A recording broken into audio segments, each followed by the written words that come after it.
भारतीय राजनीति के 5 दिग्गज नेता जिन्होंने अपने करियर के अंतिम सालों में पार्टी बदल के सबको हैरान कर दिया। नंबर 5 पर आते हैं नजमा हेपतुल्ला जी। देश के पहले शिक्षा मंत्री मौलाना अबुल कलाम आज़ाद की पोती, मतलब शुद्ध कांग्रेसी डीएनए। उन्होंने 3 दशक से ज़्यादा समय तक कांग्रेस का झंडा बुलंद किया, राज्यसभा की उपसभापति रहीं और पार्टी का सबसे बड़ा पढ़ा लिखा मुस्लिम चेहरा बनी रहीं। लेकिन जब दिल्ली दरबार में सोनिया गांधी जी का राज आया तो नजमा जी को समझ आ गया कि हाँ, अब उनकी दाल नहीं गलने वाली। बस फिर क्या था, गिरगिट की तरह रंग बदलने की रेस में इन्होंने सबको पीछे छोड़ दिया। साल 2004 में जब इनकी उम्र आराम करने की थी, इन्होंने ऐसा यू टर्न मारा कि पूरी कांग्रेस सन्न रह गई, सीधा बीजेपी का दामन थाम लिया। यह ऐसा था जैसे कोई कट्टर शाकाहारी अचानक मटन बिरयानी की दुकान खोल ले। लोग हैरान थे कि जीवन भर सेक्युलरिज्म का राग अलापने वाली नजमा जी अचानक भगवा रंग में कैसे रंग गई। ऐसे कहते हैं उगते सूरज को सलाम करना। बीजेपी ने भी उन्हें पलकों पर बैठाया, पहले मोदी सरकार में मंत्री बनाया और फिर मणिपुर की राज्यपाल की वीआईपी कुर्सी थमा दी। नजमा जी ने साबित कर दिया कि राजनीति में वफादारी कुछ नहीं होती, सही समय पर सही पाला बदलना ही असली मास्टर स्ट्रोक है। 3 दशक का रास्ता तोड़ना बड़ा झटका लगा। रुकिए, अभी तो राजनीति की इस मंडी में और भी बड़े बड़े सौदे बाकी हैं। अब एक ऐसे नेता की बात जो अपनी कड़क अंग्रेजी और महंगे सूट के लिए जाने जाते थे, जिन्होंने 84 साल की उम्र में ऐसा खेल खेला कि सब देखते रह गए। नंबर 4 पर आते हैं एस.एम. कृष्णा जी, कर्नाटक के पूर्व मुख्यमंत्री, महाराष्ट्र के राज्यपाल और देश के पूर्व विदेश मंत्री। इन्हें देखकर लगता था कि राजनीति में कोई हॉलीवुड स्टार आ गया। हमेशा कड़क प्रेस वाले सूट, महंगी घड़ियां और हाई फाई लाइफस्टाइल।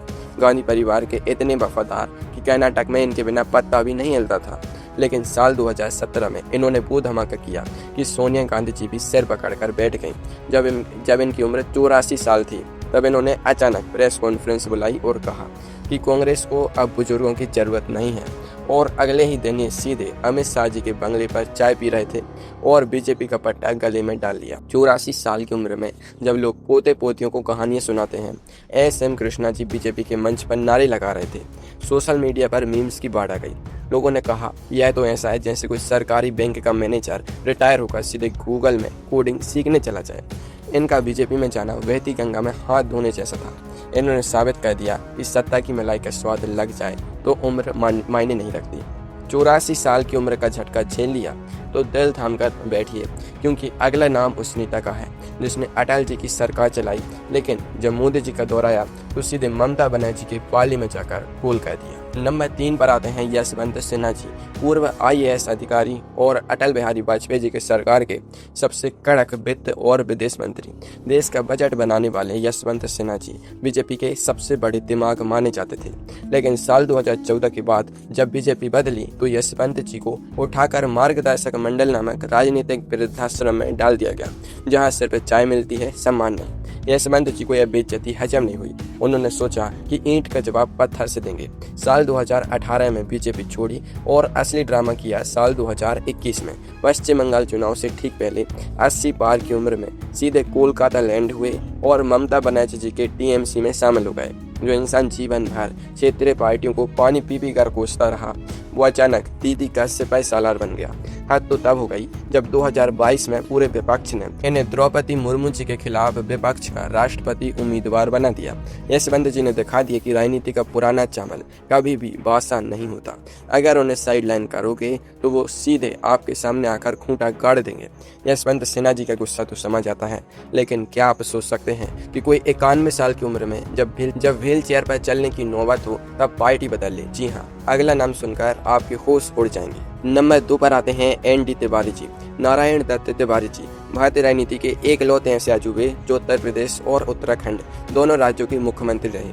केंद्र में बड़ी बड़ी मंत्रालय संभाली। कांग्रेस में इनका रुतबा ऐसा था कि बड़े बड़े दिग्गज इनके पैर छूते थे। इन्हें कांग्रेस का विकास पुरुष कहा जाता था। लेकिन साल 2017 के चुनावों से ठीक पहले वो हुआ जिसकी कल्पना किसी ज्योतिषी ने भी नहीं की होगी। 91 साल की उम्र में जब इंसान को सिर्फ डॉक्टर की दवाइयाँ याद रहती हैं, तिवारी जी दिल्ली में बीजेपी दफ्तर पहुंच गए। अपने बेटे रोहित शेखर को बीजेपी में सेट करने के लिए उन्होंने अमित शाह जी के सामने सरेंडर कर दिया और बीजेपी को समर्थन दे दिया। जिस नेता ने नेहरू से लेकर सोनिया गांधी तक की चाकरी की, वो अपनी जिंदगी के आखिरी सालों में बीजेपी के झंडे के नीचे खड़ा था। ऐसे कहते हैं कफन में जेब ढूंढना, पुत्र मुंह में आकर तिवारी जी ऐसे धृतराष्ट्र बने कि अपनी जीवन भर की कमाई एक झटके में स्वाहा कर दी। साल 2018 में उनका निधन हो गया, लेकिन महते महते वो कांग्रेस को ऐसा जख्म दे गए जिसे याद करके आज भी कांग्रेसी कांप जाते हैं। 91 साल के तिवारी जी का झटका तो बस ट्रेलर था, असली पिक्चर तो अब नंबर 1 पर है। इस नेता ने जब पार्टी बदली तो सर पे पाला नहीं बदला, बल्कि पूरी कांग्रेस पार्टी के चिथड़े उड़ा दिए। नंबर 1 पर आते हैं गुलाम नबी आजाद जी, कांग्रेस के सबसे बड़े संकट मोचक, कश्मीर से कन्याकुमारी तक पार्टी का सबसे बड़ा चेहरा, इंदिरा जी से लेकर सोनिया गांधी जी तक हर बड़े नेता के राइट हैंड। राज्यसभा में जब बोलते थे तो विरोधी पानी मांगते थे। यहाँ तक कि प्रधानमंत्री नरेंद्र मोदी जी भी संसद में उनकी विदाई भाषण पर फूट फूट कर रोए थे। लेकिन साल 2022 में गुलाम नबी आजाद जी ने वो बम फोड़ा कि कांग्रेस का पूरा किला ढह गया। इन्होंने राहुल गांधी जी की लीडरशिप की धज्जियां उड़ाते हुए 5 पन्नों का ऐसा जहरीला इस्तीफा लिखा कि आलाक मान के तोते उड़ गए।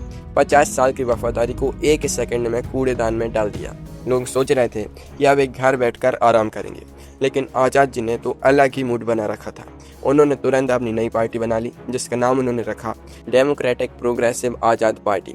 अपने करियर के आखिरी पड़ाव पर जहां लोग पोतों के साथ खेलते हैं, एक कश्मीर की बर्फबारी में रैलियां कर रहे थे और कांग्रेस की लंका लगा रहे थे।